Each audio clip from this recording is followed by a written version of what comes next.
Envision Thanksgiving Day, 1950.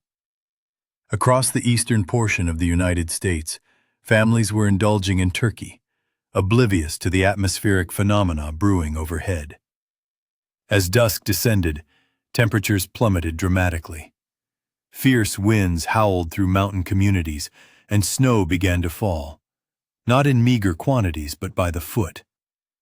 Within a few days, entire settlements throughout Appalachia were submerged. Roofs buckled, rivers overflowed their banks, and power grids failed. Crops froze in their fields. This was no ordinary winter tempest. It was a cascading event involving snow, ice, wind, and inundation. It evolved into one of the 20th century's most impactful winter storms, leading to at least 160 fatalities, causing billions in contemporary dollars of damage, and permanently altering the nation's comprehension of weather. This was the monumental Appalachian storm of 1950, and for those who endured it, Thanksgiving was irrevocably altered. Please subscribe to help us reach 500 subscribers by year-end. Your support is deeply appreciated. The morning of November 23rd unfolded like any typical holiday. 100 million Americans residing east of the Mississippi awakened to familiar sounds. The clatter of pots and pans in kitchens, the crackling of radio static between stations playing festive melodies, and the excited shouts of children running through living rooms, eager for pie, family, and the impending long weekend. In Pittsburgh, a steelworker, whom we'll call Thomas, bundled his 3 children into his car and drove across the city to his mother's residence. The roadways were clear, and the sky, though gray, was tranquil. Nothing out of the ordinary for late November. In Cleveland, a young couple observed their inaugural Thanksgiving as newlyweds. They had borrowed fine china from her mother, meticulously arranging the table thrice until it met their standards. They had no inkling it would be days before they could leave their apartment again. In various small towns spanning Ohio, West Virginia, and Pennsylvania, church bells chimed. Families bowed their heads to offer grace. Store windows displayed hand-painted greetings for a blessed holiday. The air was frigid, colder than most Thanksgivings within living memory. But cold was anticipated in late November. People cinched their coats more tightly, giving it little thought. What they could not have known, what no one could have known, was the silent, invisible force already accumulating high above them, preparing to engulf their world in whiteness. Most people today are unaware of the circumstances in 1950. There were no weather satellites, no Doppler radar, and no computer models tracking storms across the continent. To ascertain the next day's weather, one would tune into the radio, where the weatherman delivered his best forecast based on disparate reports. Usually, his predictions were reasonably accurate. This time, however, he had no idea what was approaching. And high above, the jet stream was hurtling at double its usual velocity. A critical factor in the impending danger was a formidable high-pressure system that had anchored itself over Labrador, acting like a colossal boulder impeding a thoroughfare. Any nascent storm would be deprived of an exit, unable to escape into the Atlantic. It would be snared, relentlessly swirling, depositing its entire payload upon the same unfortunate region of the country. The individuals gathered around those Thanksgiving tables were oblivious to all of this. They simply could not have known. By late afternoon, as families finished their dessert and settled into armchairs for football broadcasts on the radio, a gentle rain began to fall across the Midwest. It was nothing alarming, merely a soft tapping on windows. Then the sun set. That steelworker, Thomas, who had driven his children across Pittsburgh that morning, was about to confront a decision that would haunt him for years. Whether to remain at his mother's house or attempt to reach his own home before conditions worsened. He chose to stay, a decision that ultimately saved his life. The rain transformed into snow in Chicago around 8 o'clock that evening. Within 4 hours, the temperature plummeted to 0 degrees. Not just cold, but the kind of cold that prevents car engines from starting and causes water pipes to burst within walls. In Steubenville, Ohio, families who had enjoyed Thanksgiving dinner in 38-degree weather awoke the next morning to 14 degrees, a 24-degree drop overnight. And the snow had only just begun. This was not the gentle snow depicted on Christmas cards. It came horizontally, driven by winds so fierce they penetrated every window crack. It engulfed cars in minutes, piling against doors so rapidly that by morning, some families found themselves unable to open them. In Pittsburgh, Thomas, the steelworker, watched from his mother's window as the world vanished. His car, parked on the street below, disappeared under a burgeoning white mound. The roads he had traversed the day before no longer existed. He would not see his own residence for another 3 days. Yet, Thomas was among the fortunate. He had shelter, sustenance, and family. Others were not as lucky. Robert Niels of Mundelein, Illinois, became the storm's first recorded casualty.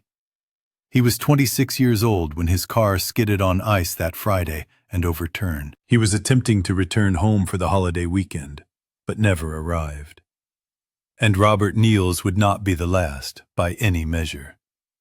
Over the subsequent 10 days, at least 160 individuals would perish, many due to the storm itself, and others from its ensuing repercussions. In a storm of this magnitude, the peril was multifaceted, encompassing everything. However, what set this storm apart from anything America had experienced in recent memory was its sheer scope. Across 1,000 miles of the country, in the central Pennsylvania mountains, freezing rain fell for hours, encasing every surface in inches of solid ice. In the valleys below, rivers swelled and overran their banks, inundating towns without warning. Along the coastline from Maryland to Maine, hurricane-force winds propelled storm surges tens of feet high into seaside communities. In New England, gusts exceeded 100 miles per hour, and every town in Connecticut sustained damage. 26 states, enduring snow, ice, floods, and hurricane-strength winds, all originating from the same weather system, and the people in its trajectory had received no prior alert. Recall the young Cleveland couple, the newlyweds with the borrowed china. By Friday afternoon, they had witnessed 10,000 cars abandoned on their city streets. 10,000. Every major thoroughfare was lined with empty vehicles, gradually disappearing under snowdrifts. The trolley system ground to a halt. Buses became stuck in drifts. One driver paused to let passengers assist in pushing, and the bus departed without them, leaving them stranded. The Pennsylvania Turnpike, then America's sole true freeway, closed for the first time in its history. Over 700 people found themselves marooned in Irwin, Pennsylvania, a small town wholly unprepared to become a temporary refuge. Hotels filled within hours, followed by churches opening their doors, then bars, and finally farmhouses. Strangers took in strangers, for there was no alternative. And that is when something extraordinary began to unfold, something that would define how people remembered this storm for the remainder of their lives. Communities that had been unfamiliar with each other on Wednesday were sharing food and blankets by Saturday. Farmers hitched horses to sleighs, the only conveyances able to traverse the drifts, and delivered groceries to neighbors who had not ventured from their homes in days. In Chester, West Virginia, a man brought his team of horses into town and spent the entire weekend transporting supplies to the stranded. A milkman in the Pittsburgh suburbs exchanged his truck for a horse-drawn cart and completed every stop on his route, even when it took 3 times as long. People needed milk, they needed bread, and they needed affirmation that someone was still out there. But what about Thomas, our steelworker stranded at his mother's house? He dedicated those 3 days to helping neighbors dig out, checking on elderly individuals who lived alone, and sharing coal when supplies dwindled. He later recounted to his son that it was the most exhausted he had ever been in his life, and also the proudest. By Saturday, the snow reached its zenith.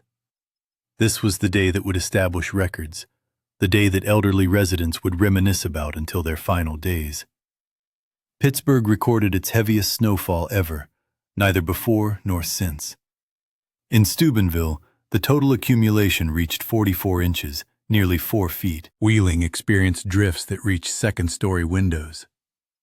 The National Guard deployed Sherman tanks onto Cleveland streets, actual tanks, as they were the only vehicles capable of movement. In Berea, Ohio, a tank towed a city bus 8 miles to its destination, a journey that consumed 3 hours. However, the machinery of rescue could not reach everyone in time. On November 29th, 5 children were discovered alone in a farmhouse in Greene County, Pennsylvania. They had virtually no food and no heat. Their mother had been trapped in a town 20 miles away since the storm's onset, tirelessly striving to reach them for days. The following day in Hocking County, Ohio, rescuers found a family of 9 in a decrepit house half a mile from the nearest passable road. All they had left to eat was half a jar of jam. These families had no means to summon aid, no phones, no roads. They simply waited and prayed that someone would find them. And then there were the Fisher brothers. I must tell you about the Fisher brothers. Johnny was 4 years old, and his brother Frel was 11. They resided in Roanoke, West Virginia, a tight-knit community bisected by a river. On December 3rd, 10 days after the storm began, Johnny slipped off a bridge into the West Fork River. The water, swollen with snowmelt, was swift, cold, and lethal. Frel did not hesitate for an instant. He leaped in after his younger brother. Neither was ever seen again. They were the final victims of the great Appalachian storm, a 4-year-old who stumbled, and an 11-year-old who loved him too profoundly to let him face it alone. We will revisit the meaning of their story. But first, it is crucial to grasp the immense scale of this disaster and why it likely remained absent from your school curriculum. The storm did not merely bury Appalachia in snow. In central Pennsylvania, something arguably more dire was transpiring. For extended periods, freezing rain descended upon the mountainous areas surrounding Altoona and Clearfield. It wasn't snow, but rain that solidified instantly upon contact with every surface: trees, utility lines, roads, and homes. Typically, a mere inch of freezing rain is deemed catastrophic. Central Pennsylvania, however, experienced 4 inches.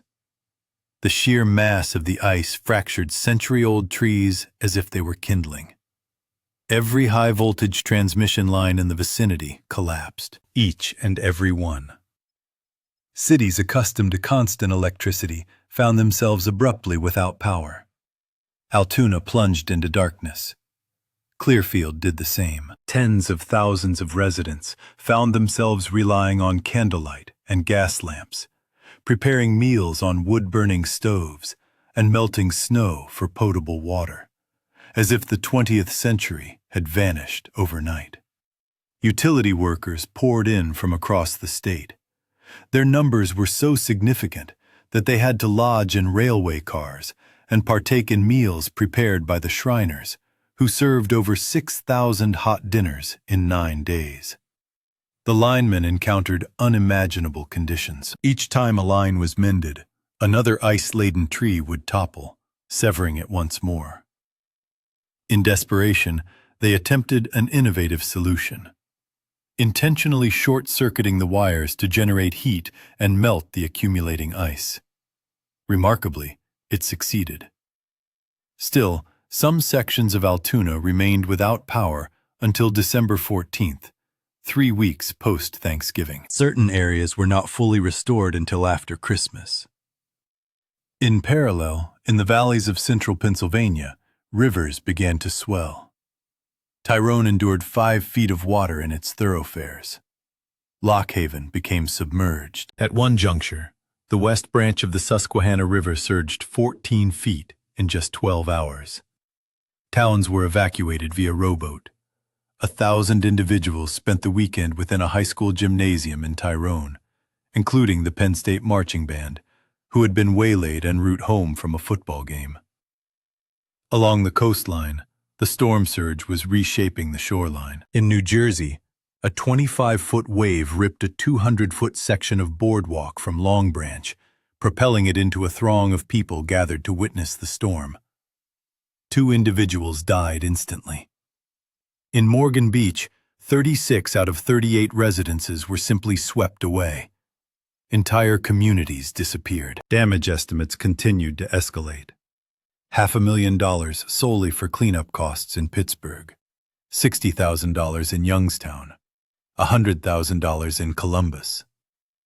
These individual totals amounted to widespread destruction, and insurance was scarce. Most people possessed no coverage that would offer assistance. Comprehensive homeowners policies had only been introduced 2 months prior, and virtually no one had acquired them yet. If your roof collapsed due to snow, but you only had fire insurance, you received nothing. When the sun finally emerged and the recovery efforts commenced, America confronted a question it had not seriously contemplated before. How had no one anticipated this? Meteorologists had analyzed their data, the sparse reports from ships and weather stations, and predicted a moderate storm. They had expected it to dissipate into the sea, as storms typically did. They were mistaken, not due to incompetence, but because they lacked the instruments to perceive what was developing. There were no satellites, no radar, no computers, just conjecture and optimism. Following the storm, this had to change. In Princeton, New Jersey, 2 scientists perceived an opportunity amidst the calamity. Jule Charney had formulated mathematical equations that could theoretically forecast storm behavior, but the computations were too intricate to solve manually. What he required was a computer. ENIAC, the pioneering electronic computer, had been constructed in 1945. It occupied an entire room, capable of executing calculations in 30 seconds that would demand 20 hours from humans. Charney and his collaborator, John von Neumann, inputted the data from the Great Appalachian Storm into ENIAC. They processed their equations. They then contrasted the computer's predictions with what had actually transpired. The outcomes aligned perfectly. If they could predict this storm after the event, they reasoned, they could predict future storms before they materialized. This realization transformed everything. By 1952, more powerful computers were evaluating weather models using this same storm as their point of reference. Every significant advancement in meteorological forecasting for the subsequent decades stemmed from those calculations, from the lessons gleaned from November 1950. Today, when you consult the weather on your phone, when you receive a hurricane warning days in advance, when forecasters advise you to remain indoors before a blizzard strikes, you are benefiting from work that commenced amidst the devastation of Thanksgiving 1950. The storm forced other changes as well. Building codes were reinforced. Emergency response systems were established. The way Americans perceived winter weather, preparedness, and community resilience all underwent a transformation. Yet, for those who endured those impossible days, the most significant changes were not institutional. They were personal. Thomas, the steel worker who had stayed at his mother's house and aided his neighbor's survival, never forgot the lessons those days imparted. For the remainder of his life, he maintained an excess of food in his pantry, extra blankets in his closet. He had learned that the world could shift overnight, and the only certainty was the ability to assist those around you. The newlyweds in Cleveland commemorated their 50th anniversary in 2000, and each Thanksgiving they recounted the story of their first. The borrowed china, the world turning white. The days they spent confined in their apartment, discovering aspects of each other they would never have otherwise known. Their grandchildren grew up listening to that story, grasping that storms could draw people closer. And the Pfizer brothers, Johnny and Frel, Their tales spread throughout West Virginia and beyond. A 4-year-old who stumbled. An 11-year-old who leaped without hesitation. Some deemed it a tragedy, and indeed it was. But others perceived something more profound. A boy whose love for his brother eclipsed all else. Not the frigid water, not the insurmountable odds, not the terror. In Roanoke, people still recall their names. November 1950 receded into history. The snow melted, power was restored, the roads cleared, and life resumed its customary rhythm. But inquire of anyone who was present, and they will speak of the sound, the sustained howl of wind that persisted for days. They will speak of the subsequent silence, that eerie quiet when the storm finally abated and one stepped outside into a world utterly transformed. They will speak of the cold that permeated their bones and lingered for weeks. And they will speak of the neighbors who appeared with shovels, the strangers who shared their last loaf of bread, the farmers who harnessed horses because trucks were immobilized, the radio announcers who remained on air for 5 consecutive days so people would know they were not alone. 75 years later, the great Appalachian storm has faded from public consciousness. It is not taught in schools. It does not appear in the history books most Americans read. But for those who experienced it, and for their children, and for their children's children who grew up hearing the stories, that Thanksgiving altered everything. It taught them that the modern world was more fragile than it seemed. It demonstrated what ordinary people were capable of when all else failed. And it reminded them, in a way they never forgot, that the most vital things are not those you can acquire, construct, or plan for. They are the individuals who appear when the world turns white. Somewhere in West Virginia, in a small town nestled along a river that still runs cold in winter, there stands a bridge. It appears unassuming, merely concrete and steel, identical to 1,000 other bridges in 1,000 other towns. But the inhabitants know what transpired on that bridge in December 1950. They know of Johnny and Frel. They know of the storm that engulfed their grandparents' world. And every so often, when the weather turns cold and forecasters caution of what approaches, they gaze out their windows at the descending snow, and they remember. If you or your family lived through the Great Appalachian Storm, please share your story in the comments below.